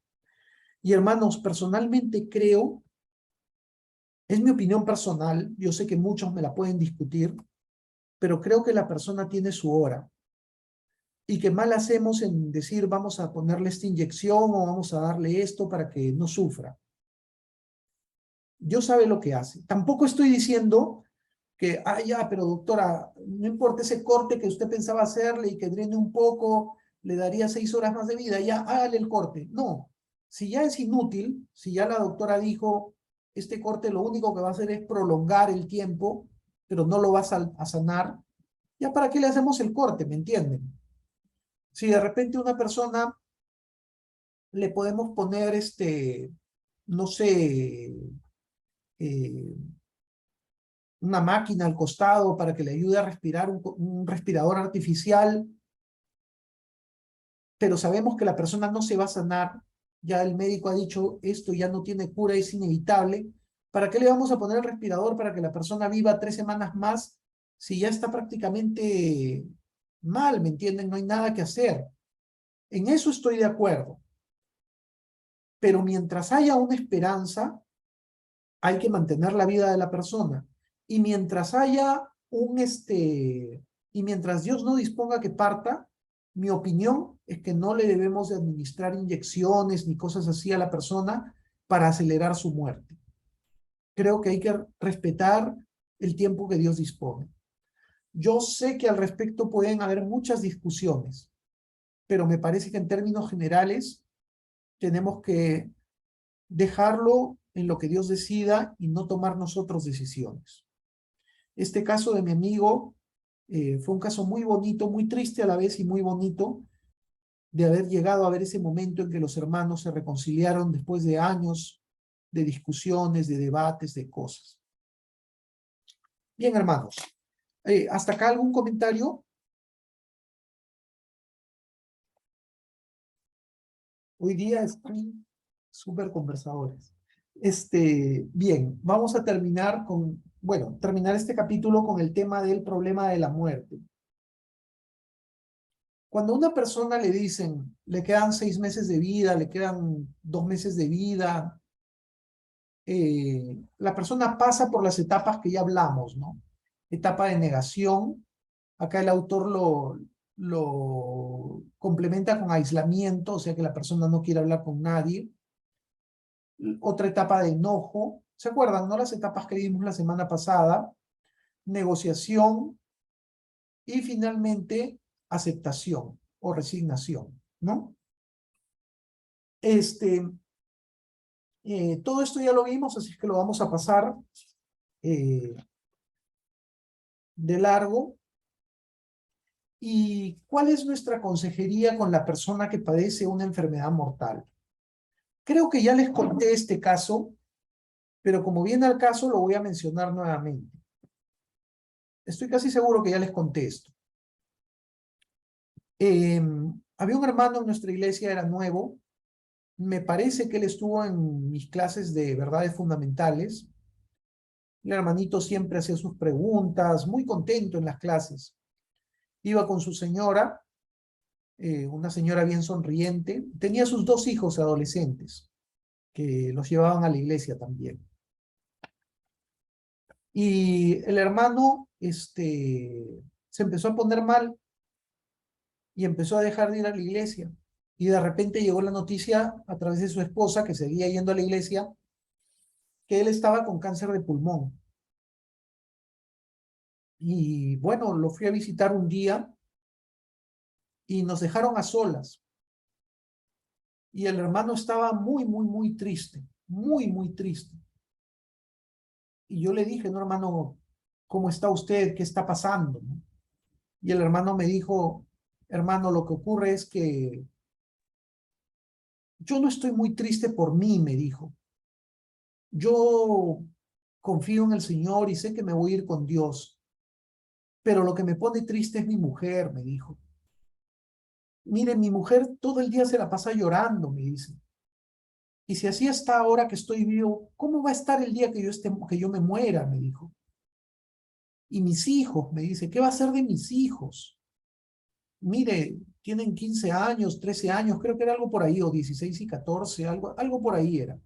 Ninguno llegaba a los 17. ¿Qué va a ser de mis hijos? Me dijo. Y nos pusimos a conversar de eso. Y bueno, yo más que nada lo que le dije fue, su señora va a llorar un montón, le dije. Su señora va a sufrir, va a pasar un duelo terrible, le dije. Pero ¿sabe qué, hermano? Su señora se va a levantar después. Por 2 razones. Primero, su señora es una mujer muy cristiana. Ella tiene una fe fuerte. Y segundo, porque su señora tiene que ver por sus hijos. Así es que por fuerza se va a levantar, porque ella sabe que tiene que cuidar a sus hijos. Y respecto a sus hijos, hermano, es cierto, no son hombres, pero tampoco son niños chiquitos, le digo. Ellos van a salir adelante. Usted ya los ha dejado formados, son chicos cristianos, tienen una casa propia, van a salir adelante, hermano, ánimo. Y en ese sentido conversamos buen rato, y hermanos, cuando yo salí de ahí, el hermano me dijo, hermano, no sabe lo aliviado que me siento, no sabe cuánto me ha ayudado esta conversación, porque de verdad yo me sentía ahogado por estas cosas. Y esto yo no lo podía hablar ni con mi señora ni con mis hijos. Pero gracias a Dios que hemos podido conversar, me quedo tranquilo. Y efectivamente el hermano falleció y después la mujer estaba deshecha el día del velorio. Hasta ahora me acuerdo de la pobre hermanita. Pero después se levantó y los hijos siguieron adelante. Uno de ellos ya está casado con una mujer cristiana. Tuve la alegría de encontrármelo hace como un año, que me subo a un taxi y era él el taxista. Aparte de su trabajo, se cacholeaba con taxi y me contó que le iba bien. Estuvimos conversando como 1 hora después de que cuando me llevó a mi casa, ¿no? Entonces, parte de nuestro trabajo es ese, ¿no? Ayudar a la persona a afrontar sus temores. Algunas personas tienen temores por su familia, por sus hijos, por la economía, por las deudas que quedan, por su enfermedad. Hay personas que ya saben que van a morir, ya lo han aceptado, pero hay dudas que los carcomen, ¿no? A veces también podemos ayudarles a organizar un poquito las cosas, ¿no? Yo sé que esto va a sonar medio siniestro lo que voy a decir, pero James Dobson tenía un libro que se llamaba Preparándonos para la muerte, algo así. Ahorita voy a buscarla, mientras les converso, voy a buscar la carátula del libro. Y Dobson, una de las cosas que decía era que a veces es bueno para la persona hacer de una vez un testamento. Depende de cómo esté la persona, ¿no? Anímicamente, ¿no? ¿Por qué? Porque si lo hace, a veces le ahorra muchas cosas a la familia, muchos problemas, muchas disputas, muchas decisiones, ¿no? Hay personas que incluso llegan al punto de organizar su velorio, ¿no? Decir, yo quisiera que lo dirija el pastor tal, yo quisiera que lo dirija el hermano tal, que ha sido mi amigo, ¿no? Entonces, disculpen un ratito, estoy buscando el libro.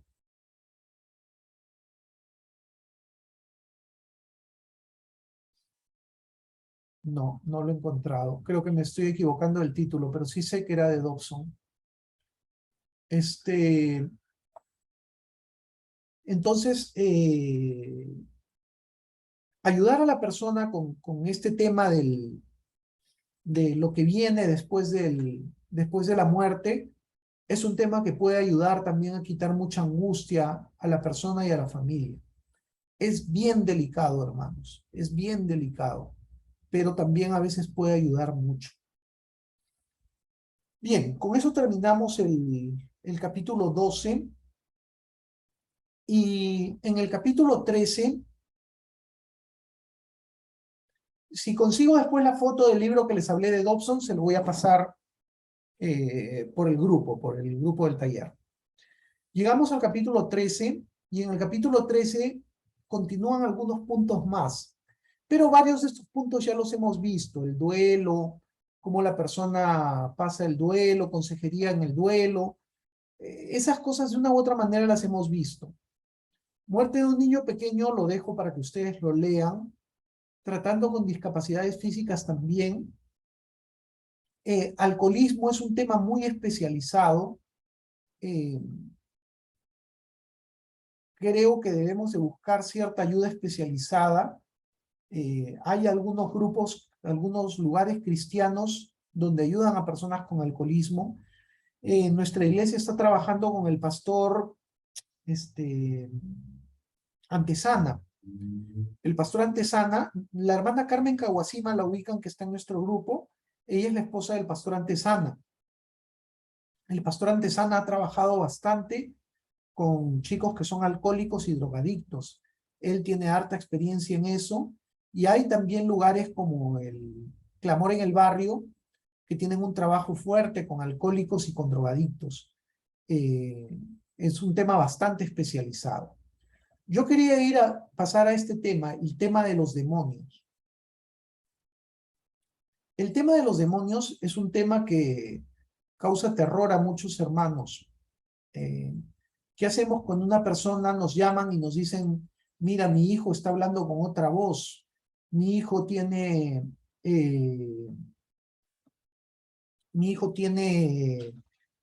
una fuerza descomunal, mi hijo está con situaciones muy extrañas, está que habla tonterías, nos insulta? ¿Qué hacemos en estos casos? No es sencillo, pero una primera pauta que quisiera dejar clara es que no debemos de tener miedo. Si nosotros le tenemos miedo al enemigo cuando se manifiesta en una persona, ya tenemos la mitad de la partida perdida. No debemos de temer, hermanos, porque más poderoso es el que está en nosotros que el que está en el mundo. El Señor, cuando se enfrenta al endemoniado Gadareno, que era un hombre que tenía una fuerza descomunal, se dice ahí en el pasaje bíblico que él rompía las cadenas, que lo trataban de contener y no podían. El Señor no muestra ningún temor frente al endemoniado Gadareno, porque el Señor sabe quién lo estaba protegiendo, sabía que él tenía el poder de Dios, a pesar que el Señor Jesucristo en ese momento estaba como humano, ¿no? Él se había despojado de su majestad divina para hacerse hombre. Pero él sabía de quién era el que le protegía, ¿no? Eso en primer lugar, hermanos. No nos dejemos, como dicen por ahí, atarantar, ¿no? No nos dejemos confundir, ¿no? A veces el enemigo, si la manifestación es fuerte, el enemigo nos va a hablar directamente. Carmela, yo te conozco. ¿Qué haces acá tú? Roberto, ¿tú vas a venir acá contra mí? ¡Ja! Yo te conozco, ¿quién eres? Y nos deja pues sorprendido, ¿no? Como cuando vemos que ese demonio tiene conocimiento de nosotros, ¿no? Yo trabajé un tiempo con el pastor Roberto Valdivia. Él en esa época veía el tema de liberación en nuestra iglesia y él me comentó varias cosas, ¿no? Él me dijo, ¿no? Me acuerdo una vez nos íbamos de viaje, un viaje misionero, no me acuerdo a dónde, y estábamos en el bus y yo me senté con el pastor Roberto, ¿no? Y el pastor Roberto me dijo, empezamos a hablar de este tema y me dijo, ¿tú has visto la película El Exorcista? Me dijo. Sí, le digo, pastor, sí la he visto. Algunas de las cosas que se ven en esa película las ves, me dijo, cuando ves casos de liberación. Otra voz, fuerza descomunal, burlas, ataques personales. Él me contó un caso, por ejemplo, donde fue una vez a ver a un endemoniado, que lo llamaron a una casa, y el pastor llega y dice que el endemoniado lo ve y se empieza a reír, ¿no? Y le dice, tú, si tú antes de venir acá acabas de estar discutiendo con tu señora, le dice, ¿tú qué autoridad tienes para hablarme? A ti no te voy a hacer caso, le dijo. Por gusto vienes acá, estás perdiendo tu tiempo. Y dice que el pastor le dijo, tienes razón, le dijo. He estado discutiendo con mi señora y eso está mal. Y dice que el pastor cerró los ojos y se puso a orar, ¿no? Señor, te ruego en el nombre de Jesucristo que me perdones por haber estado peleando con mi señora. Estuvo mal que yo me enoje con ella. Señor, ayúdame para que yo cuando regrese pueda arreglar con mi señora y estar bien. Lávame con tu sangre de todos mis pecados. En el nombre de Jesús, amén. Le agarró y lo miró al endemoniado y le dijo, ahora sí estoy preparado, le dijo. Y dice que el tipo hizo así y ya no le dijo nada. Ya. Se quedó frío. Hubo otro caso, el pastor me contó, de una chiquilla, una flaquita, de unos 15 años, que dice que la tenían agarrada como entre 5. Y el pastor llega, ¿no? Y dice pues que la tenían ahí, ¿no? Agarrada, pero con todas sus fuerzas las personas, ¿no? Y el pastor dice, suéltenla, les dijo. Y dice que no la querían soltar, ¿no? Pero el pastor le dijo, suéltenla, suéltenla. Y empezó a orar por la chica y dice que la chica agarra y había una mesa grande de madera, de esas pesadas, y dice que cuando el pastor empieza a orar, la chica agarra, se acerca a la mesa y dice, ¡no! Dice, y la empuja así la mesa con las 2 manos. La mesa salió disparada y se estrelló contra una pared de la habitación, de la sala donde estaba. O sea, esa mesa era para cargarla entre 2 personas, pero sufriendo, ¿ya? Y la chiquilla así, como si nada, la empujó. Y el pastor me contaba varias de esas experiencias, ¿no? Y me decía, no hay que tener temor, pero tampoco hay que entrar al diálogo, ¿no? Con el enemigo, ¿no? Tú no puedes empezar a conversar con el enemigo, ¿no? Tú tienes que hablar lo necesario y de ahí empezar a reprender y empezar a limpiarnos con la sangre de Cristo. Nosotros probablemente, hermanos, no estamos especializados en este tipo de trabajo, pero gracias a Dios nuestro pastor, el pastor Oscar, sí tiene experiencia en este tipo de trabajo. Entonces le podemos referenciar estos casos. Pero ¿qué es importante? Que nosotros sepamos manejar cuando de primera mano nos traen un caso. No dejarnos llevar por el miedo, no dejarnos llevar por el terror.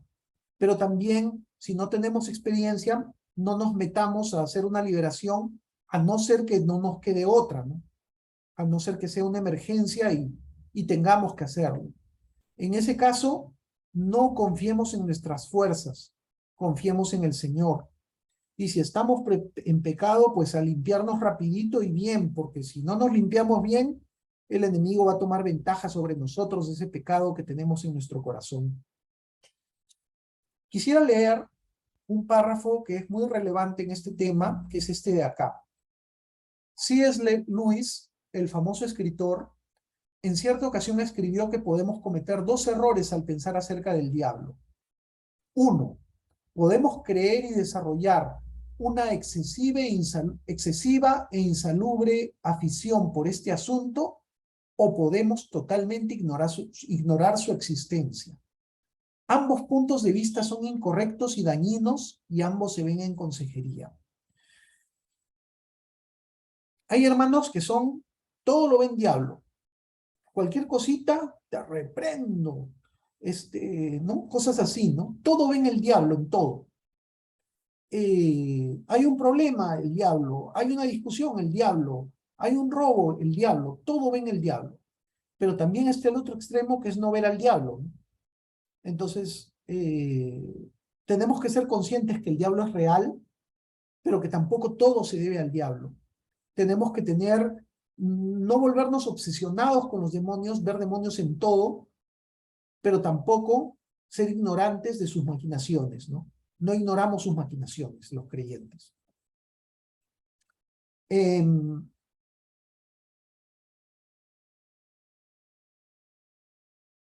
Aquí hay un punto que también puede dar luz, y de esto de repente un día nuestro pastor nos puede dar más al respecto, ¿no? Dice, si usted da orientación cristiana a alguien por largo tiempo y no ve señales de mejoría, puede empezar a sospechar que está involucrado algún elemento demoníaco. Aquí hay una prueba que el autor recomienda, pero creo que sería mejor ya dejarla para un pastor con experiencia, ¿no? Yo creo que si nosotros vemos que alguien mucho tiempo está atado a algo y no sale, podemos sospechar de repente acá hay presencia del enemigo. Y referirlo a un pastor con experiencia en lo que es liberación. En lo que sugiere el autor dice, en ese punto algunos consejeros leen al aconsejado algún pasaje de las Escrituras que trate sobre la soberanía de Cristo. Por ejemplo, Apocalipsis 1, del 5 al 6, Filipenses 2, del 6 al 11, y le piden a la persona que explique el significado de tales versículos. Y si el paciente no puede hacerlo, pregúntese a usted mismo si no habrá algún elemento demoníaco involucrado. O sea, esa es la prueba que acá tratan de hacer, ¿no? Decir, bueno, si la persona no logra reconocer la soberanía de Cristo como Rey, como Dios sobre todo, podemos sospechar que hay un problema de opresión demoníaca en esa persona. Bien. Finalmente, el último punto ya para terminar, tratando con el asunto del por qué. Ya lo vimos esto, pero quiero reiterar, hermanos. Muchas veces la gente se va a preguntar por qué se murió mi hijito, por qué se murió mi papá, por qué estoy con esta enfermedad, por qué he perdido la vista, por qué. No demos respuestas a estas preguntas, hermanos. No respondamos. Por más que usted tenga una sospecha, no responda al por qué. La persona no lo va a aceptar. Usted acompaña a la persona y guía a la persona a confiar en Dios.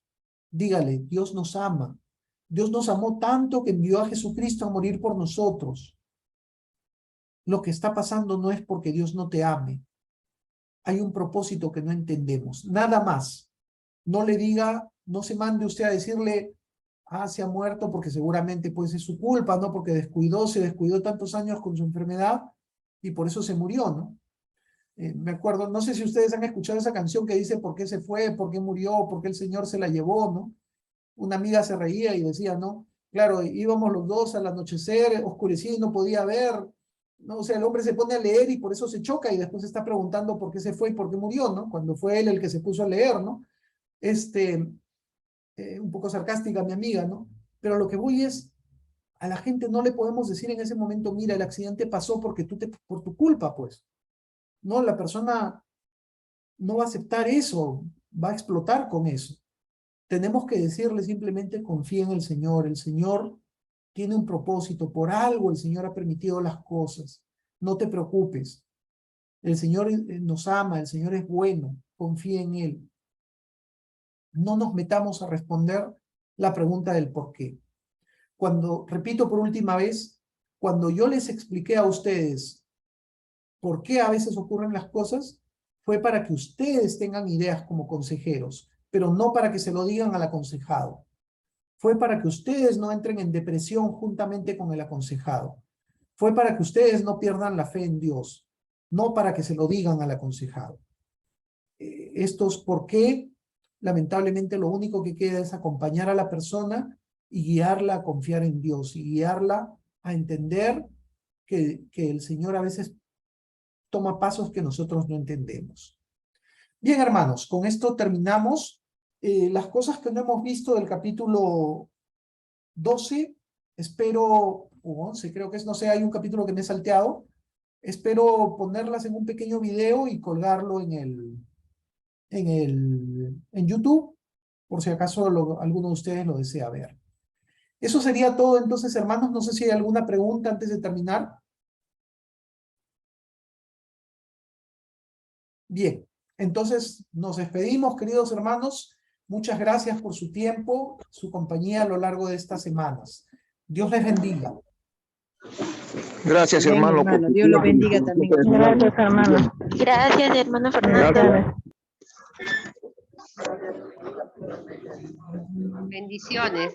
Dios les Muy bendiga, lindo hermanos. curso. Gracias, hermano. Bendiciones a todos.